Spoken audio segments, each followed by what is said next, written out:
요즘 특별히 이 여름 그리고 무더운 여름이 좀 지나가면서 제가 한 가지 관심을 갖게 된 분야가 있습니다.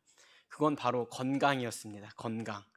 뭐 막 몸이 많이 나쁘거나 그런 게 아니라 하도 이 권사님들께서 저에게 이제 어떤 축복의 의미로 어떤 그 감사의 의미로 강사님 큰 목사님 되세요. 큰 목사님 되세요.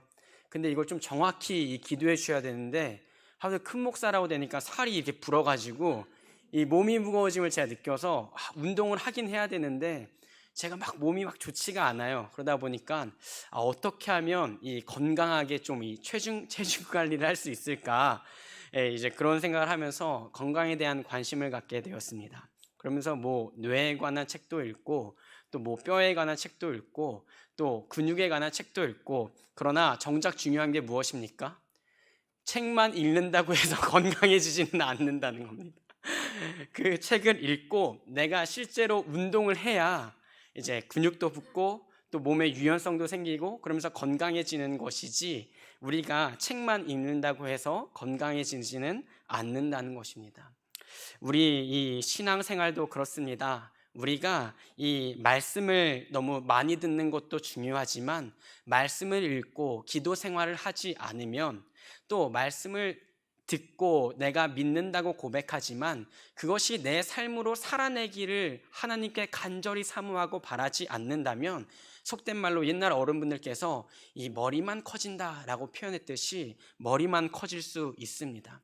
그럼에도 불구하고 오늘 이 우리에게 하나님이 주신 복음, 이 성경은 무엇을 우리에게 얘기하냐면 우리를 구원할 수 있는 길은 하나밖에 없다는 것을 끊임없이 제시해 주고 있습니다. 그래서 우리가 무엇을 하는 것입니까?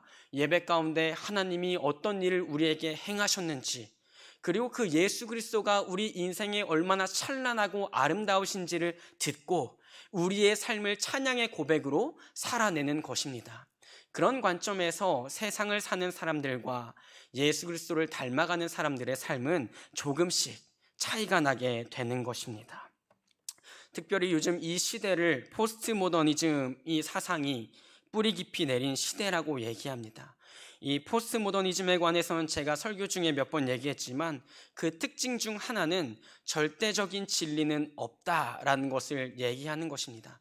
이것을 뒤집어서 얘기하면 모든 사람들이 절대적인 진리이다, 즉 내가 느끼는 것이 진리이다라고 말하는 시대입니다. 특별히 저희 청년 중에 이 아동학대를 관련해서 이 사회복지를 하는 청년이 있습니다. 근데 그 청년과 항상 이제 사역이 이제 예배를 마치고 얘기하면 항상 답답하다는 거예요. 분명히 이 아이가 잘못했는데 오히려 고소를 당한 것은 부모와 이 교사들이라는 것입니다. 근데 그 중에서 많은 비중을 차지하는 것이 바로 정서적 학대라는 것입니다. 근데 이 정서적 학대가요, 이 영역이 너무나 넓다는 거예요. 수업 중에 어느 애가 계속 자서 나중에는 선생님이 참다가 야, 너 너무 많이 자니까 일어나서 뒤에 서. 근데 그 학생이 고발을 한 거예요. 왜 고발했을까요? 수업 시간에 나를 깨우고 내게 소리 지르고 나를 뒤로 가게 해서 학우들 앞에서 나에게 수치심을 줬기 때문에 선생님은 나를 학대했다. 근데 그게 먹혀 들어가는 게 이 시대라는 것입니다. 무엇입니까? 내가 느낀 것이 정답이다. 내가 지금 수치심을 느꼈으니까 당신은 나를 학대했습니다. 내가 지금 이렇게 느낀 감정이 정답이다. 절대적인 진리는 없다라고는 얘기하지만 이제 그 모든 것이 내가 기준이 되어서 내가 이렇게 느끼기 때문에, 내가 이렇게 느꼈기 때문에 그것은 정답이다라고 얘기하는 시대에 살고 있습니다. 그 말씀, 이 시대를 정확히 성경이 예언했습니다. 로마서 1장에 이렇게 기록되어 있습니다. 또한 그들이 마음에 하나님 두기를 싫어하며 하나님께서 그들을 그 상실한 마음대로 내버려 두사 합당하지 못한 일을 하게 하셨으니, 과연 그들의 마음에 하나님 두기를 싫어했다는 것은 어떤 의미일까요? 1장 그 위에 더 이렇게 기록되어 있습니다. 21절부터 24절입니다. 하나님을 알되 하나님을 영화롭게도 아니하며 감사하지도 아니하고 오히려 그 생각이 허망하여지며 미련한 마음이 어두워졌나니 스스로 지혜 있다 하나 어리석게 되어 썩어지지 아니하는 하나님의 영광을 썩어질 사람과 새와 짐승과 기어다니는 동물 모양의 우상으로 바꾸었느니라. 그러므로 하나님께서 그들을 마음의 정욕대로 더러움에 내버려 두사 그들의 몸을 서로 욕되게 하게 하셨으니. 이 오늘날 시대상과 너무나 비슷하지 않습니까? 절대적인 진리는 없다라고 얘기하지만 그 말을 뒤집어서 내가 느끼고 내가 생각하는 것이 행복이다. 내가 정의하는 것이 진리다. 내가 지금 마약을 할 때 행복하면 그것이 정답이다.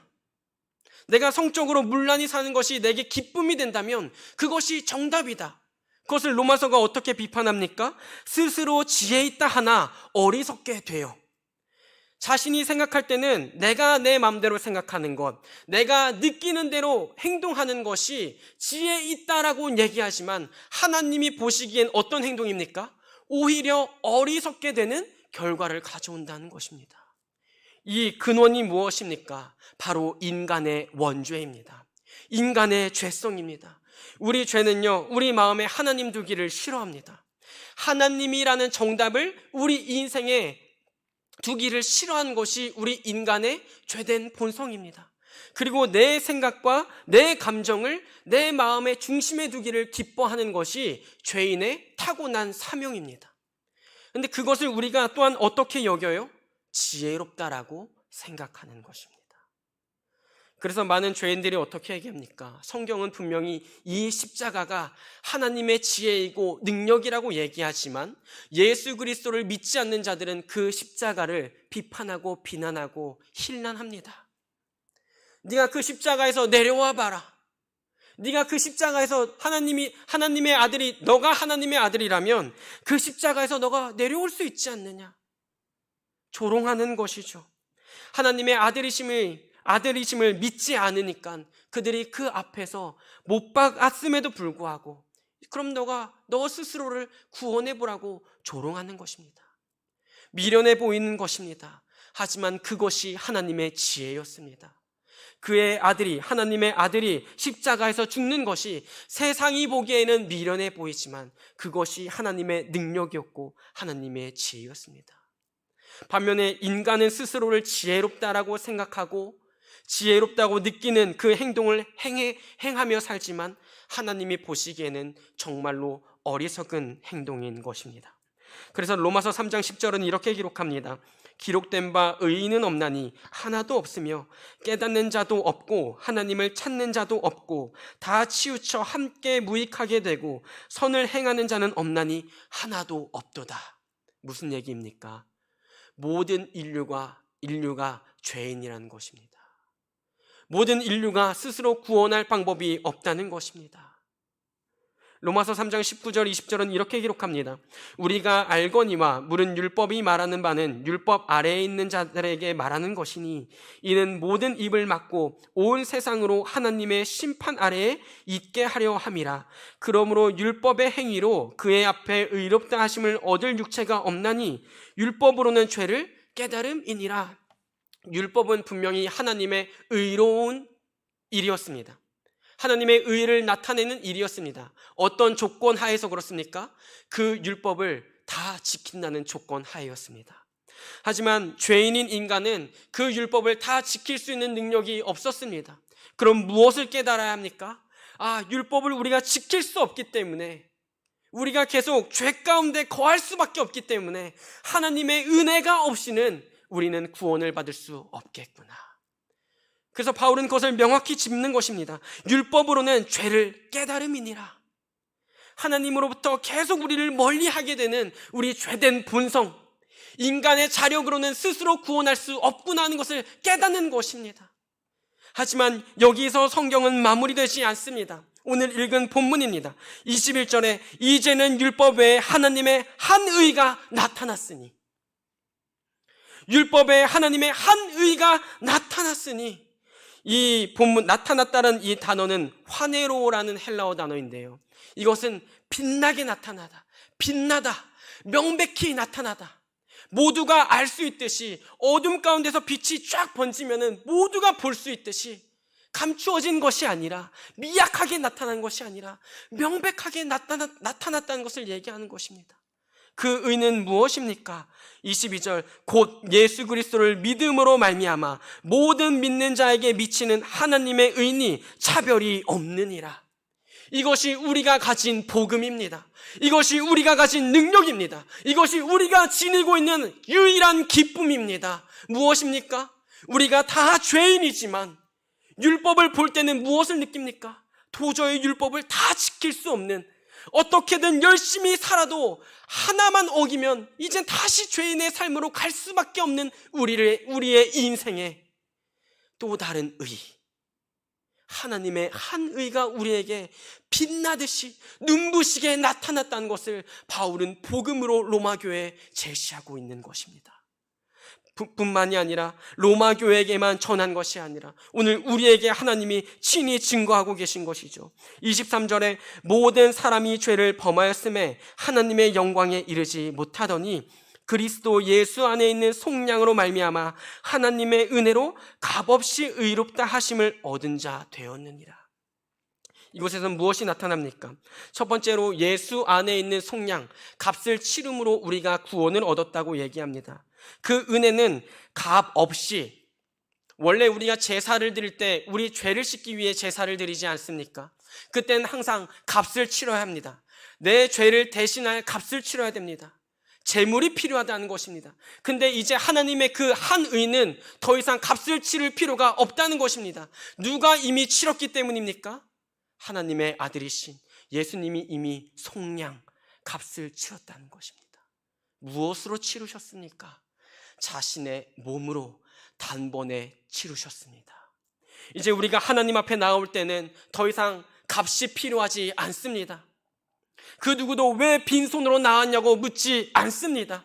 우리가 덕지덕지 몸에 죄를 붙이고 와도 너의 죄를 사하려면 소가 필요하다, 양이 필요하다, 염소가 필요하다, 비둘기가 필요하다고 얘기하지 않습니다. 왜 그렇습니까? 예수님이 이미 값을 치르셨다는 그 정답이 우리에게 복음으로 심어졌고, 우리가 하나님 앞에 나아갈 때에 수없이 많은 죄가 있을지언정 그 예수 그리스도의 보혈이 우리 인생을 이미 덮었기 때문에 하나님은 우리에게 더 이상 값을 요구하지 않으시는 것입니다.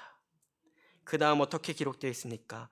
의롭다 하심을 얻은 자 되었느니라. 이 의는 방금 말씀드렸지만 어떻게 얻을 수 있습니까? 율법을 다 지켜야 합니다. 하지만 율법을 다 지킬 능력도 우리 안에 없을 뿐더러 수많은 율법을 지킬지언정 하나만 지키지 않아도 그는 부정한 자가 되는 것입니다. 얼마나 비참합니까? 수 없는 노력을 백날 천날 했어도 단 하루 1분, 단 한순간 죄를 짓는 순간, 율법을 어기는 순간 그 사람은 다시 부정하다 일컬어지게 되는 것입니다. 다시 값을 치러야 되는 재물이 필요한 사람이 되는 것입니다.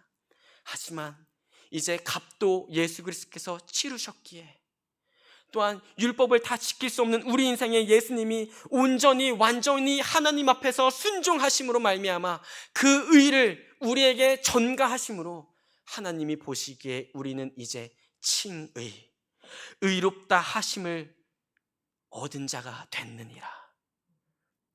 하나님이 얘기하고 싶은 게 무엇이겠습니까?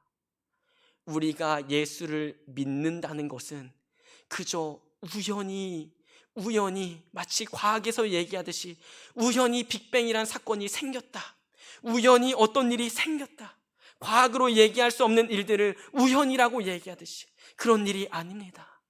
하나님의 계획 가운데서 우리가 예수를 믿는 것은 하나님의 온전한 섭리입니다.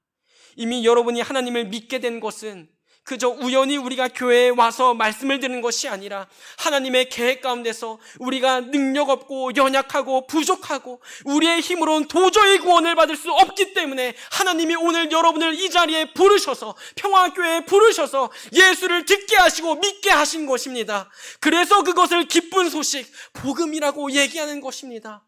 정말로 우리가 복음을 지니고 있다면 우리의 기쁨은 무엇이어야 합니까? 내가 예수 믿는 것, 그것이 우리의 유일한 자랑이 되고 유일한 기쁨이 되는 것입니다.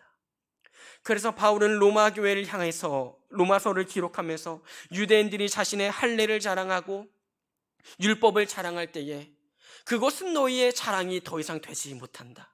왜? 더 나은 의, 이제 값을 내지 않아도 되는 의, 믿기만 하면 너희가 그토록 바라고 바라던 의를 하나님이 주신다고 약속했다. 그 믿음의 대상은 누굽니까? 예수 그리스도. 그것에 바울은 미친 것입니다. 그것 외에 바울에겐 자랑이 없었습니다. 그 예수 그리스도의 아름다움에 마치 홀려버린 것입니다. 조나단 에드워즈라는 청교도 목회자가 있습니다. 그 목회자는 누가 예수 그리스도를 믿는 사람인가? 제일 가장 첫 번째 조건, 그리스도의 아름다움을 아는 사람. 아름다움이란 추상적인 개념이지만 그 그리스도를 볼 때 황홀함을 느끼는 사람, 기쁨과 행복이란 단어를 넘어서서 그리스도를 생각하고 묵상할 때에 너무나 고귀하고 아름다워서 황홀함에 빠지는 사람, 그 사람이 예수 그리스도를 믿는 신자이다. 제가 그 조나단 에드워즈의 정의를 읽을 때에 참 부끄러웠습니다.